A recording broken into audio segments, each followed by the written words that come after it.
Sorry গোশতটা প্রস্তুত করলো, চামড়াটা ছিললো, এত কষ্ট করে বানাইলো, গোশতগুলো সব নিয়ে বাসাতে উঠে যাবো আর তার কিছুই দিব না, কেমন হয়? দেখতে মনে হচ্ছে এটা অমানবিক না? আসলে কাহিনী ভিন্ন।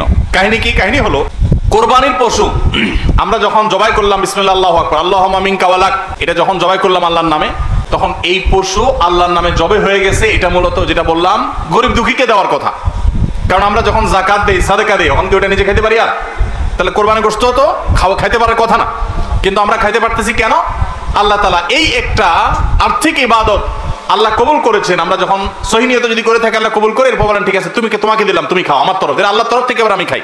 কোরবানির সামনে আসছে, এখন থেকে আমরা একটু পরিবারের সদস্যদেরকে নিয়ে বসি, বাচ্চা সহ ফ্যামিলির সব সদস্যরা একটু বসেন, মশওয়ারায় বসেন, পরামর্শ মজলিসে বসেন, বসে জিজ্ঞাসা করেন আমরা আসলে কোরবানিটা কেন করতেছি? গোশত খাওয়া, ফ্রেশ গোশত আহরণ করা, মানুষের সামনে নিজেদের মুখ উজ্জ্বল করা, কি ধান্দা? উদ্দেশ্য কি? একজন একজন করে সবাই মতামত নেন এবং এটা নিশ্চিত করেন যে আমরা আল্লাহর জন্যই কোরবানি করছি। এটা কিভাবে নিশ্চিত করব? একটা তো বললাম যে বিশাল বড় গরু কোরবানি করেন সব সময়, এবার একটু ছাগল কোরবানি করেন, দেখেন তো মনরে মানাইতে পারেন কিনা। কারণ আপনি বলবেন ভাই গরু কোরবানিতে অনেক টাকা লাগে, ছাগলে তো অনেক কম টাকা লাগে, তাহলে এই কোরবানি ওইটার চাইতে কিভাবে উত্তম হয়? আমি উত্তম বলতেছি না, আমি বলতেছি যে আপনার নফস, আপনার মন মানে কিনা যে আমি গরুর জায়গায় ছাগল কোরবানি করলেও তো হবে, হবে না? হবে না? কেউ যদি ছাগল কোরবানি করে তার কোরবানি হবে কি হবে না?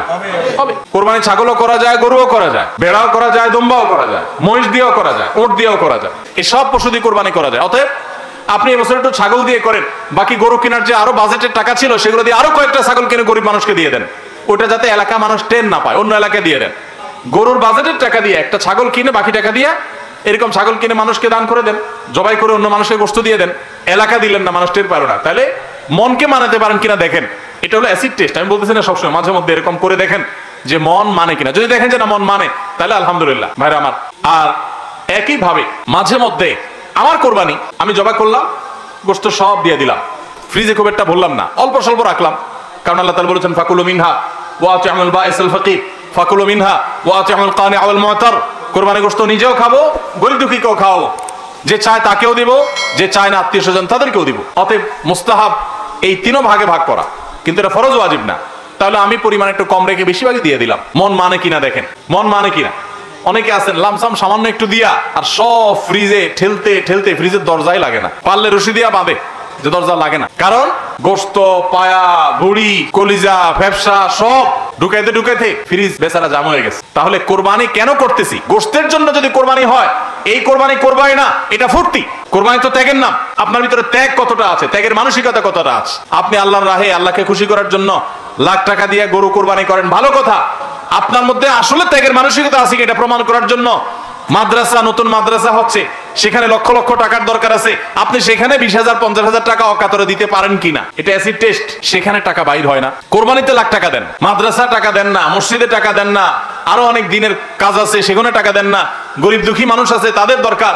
একজন গরিব তার চিকিৎসা মাত্র 20,000 টাকা হলে হয়ে যায়, আপনি 20,000 টাকা দিতে পারেন কিন্তু দেন না, 2,000 দেন, 500 টাকা দেন, কিন্তু কোরবানির সময় মাশাআল্লাহ 1 লাখ টাকার গরু কিনেন। যদি আল্লাহর জন্যই হয়, স্যাক্রিফাইস যদি হয়, কোরবানিও করেন, ওখানেও দেন, কিন্তু কোরবানির সময় আসেন ওখানে নাই, তাহলে আপনার এই কোরবানিটা কি আল্লাহর জন্য হচ্ছে না নিজের জন্য হচ্ছে, আল্লাহর খুশির জন্য হচ্ছে না অন্য কোনো উদ্দেশ্য হচ্ছে? এই প্রশ্ন জোরালো ভাবে আমাদের অবশ্যই রাখতে হবে ভাইরা আমার। এর মানে আবার কেউ এটা বুঝেন না যে কোরবানি কম হোক আমরা সে চেষ্টা করবো না, কোরবানি আরো বেশি বেশি করার চেষ্টা করবেন। কোরবানি যত বেশি হবে তত আমাদের সব দিক থেকে লাভ। তাহলে কোরবানি আসার আগে আগে নিজেকে নিজে জিজ্ঞাসা করবেন, পরিবারের সদস্যরা বসে নিজেদের মধ্যে পর্যালোচনা করবেন যে আমরা কোরবানিটা কেন করছি, আমাদের উদ্দেশ্যটা কি। আমাদের উদ্দেশ্য হবে আল্লাহর নির্দেশ পালনার্থে আমি আমার অর্থ করি এটা ব্যয় করলাম। একটা পশু কিনলাম, ঈদের আগের রাতে কিনবেন না, পারলে 2-4 দিন আগে কিনবেন, যত বেশি আগে কিনতে পারেন তত ভালো। কিনলে ওই পশুটাকে আপনি নিজে হাতে খাওয়াবেন, গোসল করাবেন, ওইটাকে পরিপালন করবেন, প্রতিপালন করবেন, ওটার প্রতি একটা মায়া হবে। এরপরে সেই পশু যখন জবে হবে নিজের কাছে একটু খারাপ লাগবে, এটা এক ধরনের স্যাক্রিফাইস। ফজর নামাজ যখন পড়বো মনে চায় না, তারপরে কষ্ট করে উঠে পড়বো, এটা স্যাক্রিফাইস। তো কোরবানির এই ইবাদত আমাদেরকে স্যাক্রিফাইস এবং ত্যাগ শিখায়। আল্লাহকে সন্তুষ্ট করার জন্য আমরা যেই কোনো ধরনের স্যাক্রিফাইস করার চেষ্টা করবো। আল্লাহ আমাদের সবাইকে তৌফিক দান করুন। ভাইরা আমার, আমাদের কোরবানি যেন অর্থবহ হয়, বিশুদ্ধ হয়, এবং আমাদের কোরবানি যেন ত্রুটি মুক্ত হয়, এই ইবাদতের সওয়াব যেন আমরা আল্লাহর কাছে লাভ করি, সেজন্য দ্বিতীয় যে পরামর্শ দিতে চাই বা যে দ্বিতীয় আমলটি কথা বলতে চাই সেটি হলো কোরবানির পশু এটা যারা বানাবে সে সমস্ত কসাইদেরকে উপযুক্ত মজুরি আমরা দিব, তাতে কোনো কার্পণ্য করব না। কিন্তু কোরবানির পশুর কোনো গোশত মজুরি হিসাবে দেওয়া যাবে না। কোরবানির পশুর গোশত যদি মজুরি হিসাবে দেন তাহলে সেটা জায়েজ হবে না, আপনার কোরবানি হবে না। এখন আপনি বলবেন ভাই কেমন কথা, যেই বেচারা কোরবানির পশুটা জবে করলো, সরি গোশতটা প্রস্তুত করলো, চামড়াটা ছিললো, এত কষ্ট করে বানাইলো, গোশতগুলো সব নিয়ে বাসা তুলে যাবো আর তার কিছুই দিব না, কেমন হয়? দেখতে মনে হচ্ছে এটা অমানবিক না? আসলে কাহিনী ভিন্ন। কাহিনী কি? কাহিনী হলো কোরবানির পশু আমরা যখন জবাই করলাম বিসমিল্লাহ আল্লাহু আকবার আল্লাহুম্মা মিনকা ওয়ালাক, এটা যখন জবাই করলাম আল্লাহর নামে, তখন এই পশু আল্লাহর নামে জবে হয়ে গেছে। এটা মূলত যেটা বললাম গরিব দুঃখীকে দেওয়ার কথা, কারণ আমরা যখন জাকাত দেই, সাদেকা দেই, তখন কি ওটা নিজে খেতে পারি? আর তাহলে কোরবানির গোশত তো খাইতে পারার কথা না, কিন্তু আমরা খাইতে পারতেছি কেন? আল্লাহ তাআলা এই একটা আর্থিক ইবাদত আল্লাহ কবুল করেছেন। আমরা যখন সহি নিয়ত যদি করে থাকি আল্লাহ কবুল করে, এরপর বলেন ঠিক আছে তোমাকে দিলাম, তুমি খাও আমার তরফ থেকে, আল্লাহর তরফ থেকে এবার আমি খাই। তো এই কোরবানির গোশত এটা বিক্রি করা জায়েজ আছে না জায়েজ নাই?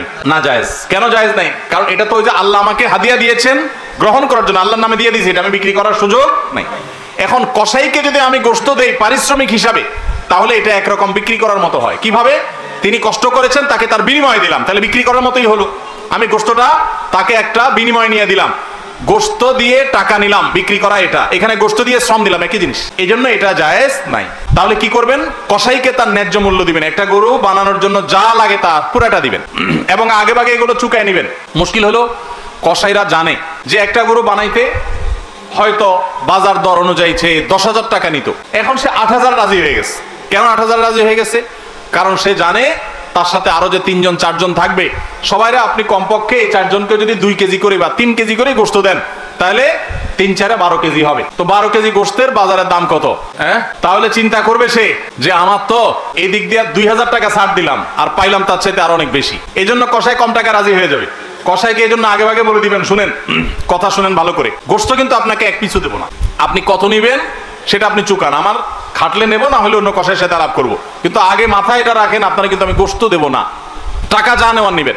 নবী করিম সাল্লাল্লাহু আলাইহি সাল্লাম আলী রাদিয়াল্লাহু তাআলাকে এটা বলে দিয়েছেন, কোরবানি করার সময় বলে দিয়েছেন, দেখো কসাইকে কিন্তু কোরবানি গোশত দিবা না, কোরবানি গোশত শুধু না, কোরবানি পশুর কোনো কিছু বিনিময় সেটা, তাকে টাকা দিবা আলাদা, যত টাকা লাগে সেটা দিবা, গোশত দিবা না, তাহলে বিনিময় হয়ে যাবে, এটা জায়েজ হবে না, তোমার কোরবানি হবে না।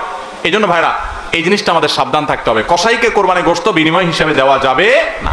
হ্যাঁ, কসাই যদি গরিব হয় তাহলে সেক্ষেত্রে অন্য গরিবকে আপনি আধা কেজি করে দিচ্ছেন, কসাইরও আধা কেজি দিতে পারেন, অন্য গরিবকে 1 কেজি করে দিচ্ছেন, কসাইরও 1 কেজি দিতে পারেন, কিন্তু কসাই হিসাবে না। সেটা হলো তিনি যদি কসাইগিরি নাও করতেন তারপরও আপনি তাকে দিতেন যদ্দুর অদ্দুর দিবেন, এর বেশি যদি আপনি দেন এবং সেটা যদি বিনিময় হিসাবে দেন তাহলে কি হবে না? জায়েজ হবে না। এই একটা মাসআলা না জানার কারণে আমাদের অনেকের কোরবানি এটা নিয়ে টানাটানি দেখা দেয়।